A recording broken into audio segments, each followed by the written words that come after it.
زمانہ ایک، حیات ایک، کائنات ایک، حدیث بے خبراں، قصہ قدیم۔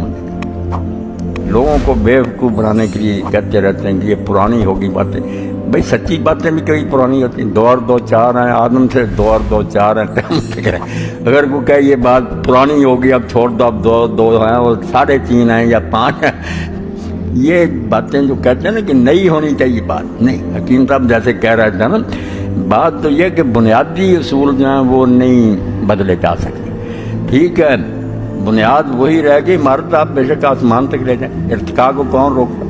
دین میں تغیر و ثبات دونوں ہیں کہ کچھ چیزیں تو اپنی جگہ جمی رہیں گی، ان کو ہم چھوڑ دیں گے تو پھر یہ دین نہیں رہے گا اور کچھ بن جائے گا۔ بنیاد وہی رہے گی، اوپر آپ جتنی مرچائیں مندریں تعمیر کریں، درخت کی جڑ رہے گی قائم، اوپر وہ جتنا جی چاہے پھیل جائے مشرق و مغرب۔ دین کس کے خلاف نہیں ہے کہ آپ ترقی نہ کریں، آگے نہ بڑھیں، مگر وہ صرف ظاہری ٹیپ ٹاپ میں تبدیلی ہوگی نا۔ بنیادی باتیں جو کہ سچ، اچھائی ہے، انصاف ہونا چاہیے، رحم ہونا چاہیے، جھوٹ نہیں ہونا چاہیے، یہ جیسے سورج جب سے چل رہا ہے قیامت تک اس کی دھوپ ہے جس طرح، اسی طرح یہ سچائیاں جو ابدی ہیں، ان کو نہیں بدلا جا سکتا۔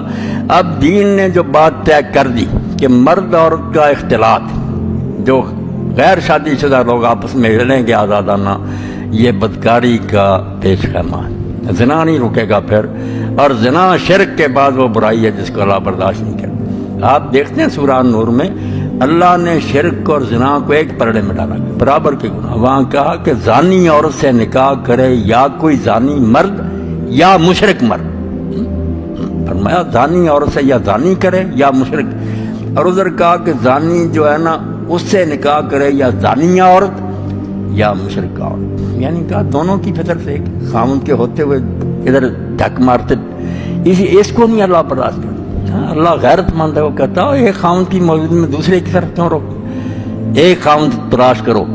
تو زنا کے لیے فرما دیا لا تقربوا الزنا، زنا کرنا تو گزارا، ایسے راستے بھی نہ اختیار کرو جو آہستہ آہستہ زنا تک لے جاتے، اسی لیے دین نے پابندیاں لگا دی۔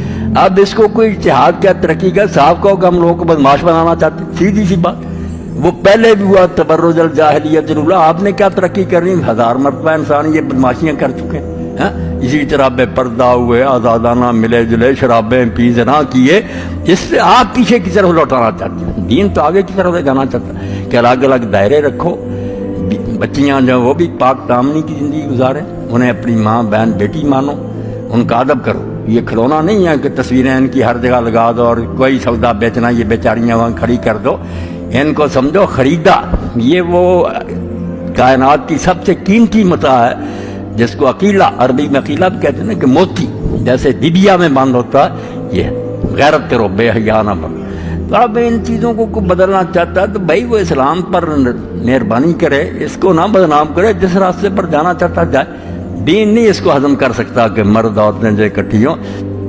طواف کعبہ میں ایک عورت نے کہا حضرت ام المؤمنین عائشہ صدیقہ رضی اللہ عنہا سے کہ میں حجر اسود کو بوسہ دینا چاہتا ہوں، فرمایا ہمارا وہاں کوئی حصہ نہیں، مردوں کو بوسہ دینے دو، کیا مذاق تم نے بنایا ہوا، ہمیں کوئی حکم نہیں دیا گیا کہ ہم حجر اسود۔ اب ٹھیک ہے وہاں اسی طرح ادھر عورت نے ادھر گڑبڑ ہوئی ہے، مگر آپ دیکھ کہ اماں نے کیا کہا میں بالکل نہیں جاؤں گی، اور ایک نے کہا کہ میں طواف میں تھی، کبھی بوسہ دیا کبھی ویسے گزر، فرمایا کیا ضرورت تھی، کیوں مردوں کے ساتھ خلط ملط ہوئی، جب سامنے جاتی تھی لا الہ الا اللہ اللہ اکبر کہتی گزر جاتی۔ یعنی دین اس موقع پر بھی جہاں عبادت کے لیے جمع اللہ کا گھر، وہاں بھی نہیں چاہتا یہ گڑبڑ ہو۔ تو یہ کہتے ہیں کلبوں میں، شراب خانوں میں، جوا خانوں میں چلیں، اور اس کو ترقی کہتے ہیں۔ ترقی نہیں، اللہ نے کہہ دیا تھا الجاہلیت الاولی۔ یہ بیوقوفی اور نادانی تو بار بار ہوئی، روم میں ہوئی، یونان میں ہوئی، مصر میں، جہاں یہ مرد و عورت اکٹھے ہوئے ہیں وہ برباد ہو گئے معاشرے۔ اور مولانا مودودی رحمۃ اللہ علیہ کی کتاب الحجاب، پردہ، وہ تو اسی پر تاریخی طور پر انہوں نے دکھایا کہ دیکھ لو جس معاشرے میں یہ ہوا بچا گئے، کوئی طاقت اسے نہیں بچا سکی۔ یہ زنا اور بدکاری کا پیش خیمہ ہوتا شروع ہو جاتا، پھر روکنا بھی چاہتے نہیں رک سکتا، حرام کے بچوں سے گلیاں بھر جاتی ہیں۔ اب حکومتوں نے ٹھیکہ لے لیا کہ جنتی جاؤ اور حکومت کو دے دو، وہاں ان کو بہت سنبھال رہی حکومت، حرامی بچے جن کو نہ باپ کا پتہ نہ۔ تو یہ اس کو ترقی کہتے ہیں جس کو اللہ کہتا ہے الجاہلیت الاولی۔ تو بنیادیں نہیں تبدیل ہوں گی. سچی بات اس کو فنڈامنٹلزم کہیں, جو جی چاہے کہ نام رکھنے سے کیا ہوتا. دین ہے یہ کہ دین کی جو بنیادیں ہیں نا یہ نہیں تبدیل ہوں گی. سود حرام رہے گا, جوا حرام رہے گا, اور جوئے اور سود کے جو نتائج ہیں آپ دیکھتے رہا کریں میگزین, کس طرح لوگ ان ملکوں میں تو بڑے ادارے بنے ہوئے نا اسی وقت لوٹ کر آ جاتے ہیں, سب کچھ اپنا برباد کر دیتے ہیں. سلطنتیں تک ہار گئے تاریخ میں, بیویاں تک ہار گئے, بعد میں جنگیں ہوئی. اللہ اگر روکتا کہ بھائی یہ تباہی کے راستے تو حدیں قائم رہنے دو اس کے اندر جہاں تک جی چاہے جاؤ. علامہ اقبال رحمۃ اللہ علیہ کی ربائی اس تغیر و ثبات کے بارے میں بے نظیر تبصرہ, ترقی اور اپنے جگہ بھی نہیں چھوڑ. بمنزل کوش مانندے محل, وہ کہتے ہیں چاند نکلتا پہلی رات کا, پھر اگلے دن بڑا ہوتا بڑھتا جاتا. بمنزل کوش مانندے محل, وہ نئے چاند کی طرح اپنی منزل کی طرف کوشش کرتا جا, جہاں تک چاہے پہنچ جا, آسمانوں تک پہنچ جا. بمنزل کوش مانندے محل, دری نیلی فضا ہر دم فضوں شو. راکٹ تیار کر جہاز با, دین کو کیا ترا, مگر یہ یاد رکھ مقام خیش اگر خواہی دریں دیر, یہ ہے ایک بت خانہ. طرح طرح کے بت ہیں جو اپنی طرف آدمی کو رجا رہا ہے. یہاں دھوکہ رکھا جائے, بحق دل بند و راہ مصطفیٰ رو. یہ دو جڑیں نہ چھوڑ دینا کہ حق سے دل لگا, منزل مقصود اللہ کی رضا ہو, اور راستہ محمد مصطفیٰ صلی اللہ علیہ وسلم. پھر جہاں تک جی چاہے چلا, اللہ کو کیا چلا. مگر اگر یہ بنیادیں ہی ختم ہو گئی تو آپ پھر اگر سور کا نام بکرا رکھنا چاہتے ہیں تو وہ بکرا نہیں بنے گا. آپ لوگ خود ہی بیوقوف ہیں, لوگوں کو بیوقوف. بکرا بکرا, سور سور. تو کفر جو ہے نا وہ دین نہیں بنے گا, اس کو الگ رہنا, دین کو قائم رکھ کر پھر جہاں تک جی چاہے چلے گا نا. اور آپ دیکھتے ہیں کہ جہاں جہاں مسلمانوں نے حکومتیں کی یہ گھاس نہیں کھودتے رہے. دنیا میں آج بھی وہ تاریخ موجود ہے. یہ احسان مند ہے یورپ کے جو اچھے لکھنے والے لوگ کہ اگر قرطبہ اور گناتا کی یونیورسٹی میں ہم نہ جاتے, وہ کہتے ہیں ہم نے دو زمانے میں دیکھا کہ جو صفائی کا انتظام ہے کہیں ایک تنکا نظر نہیں آتا, اور جو مدرسے تھے اور جیسے مکانات تھے, جیسے باندھے ہوئے تھے زراعت کے لیے, تو ساری ترقیاں دین بتاتا, کوئی رہبانیت نہیں سکھاتا.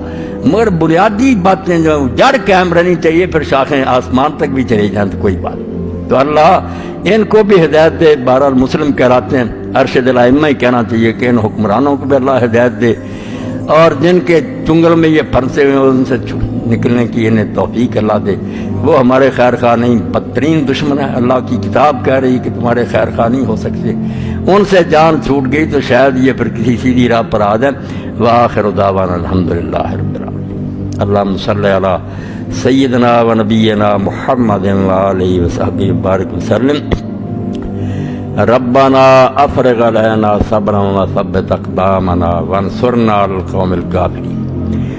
ربنا لا تجعلنا فتنة للقوم الظالمین ونجنا برحمتک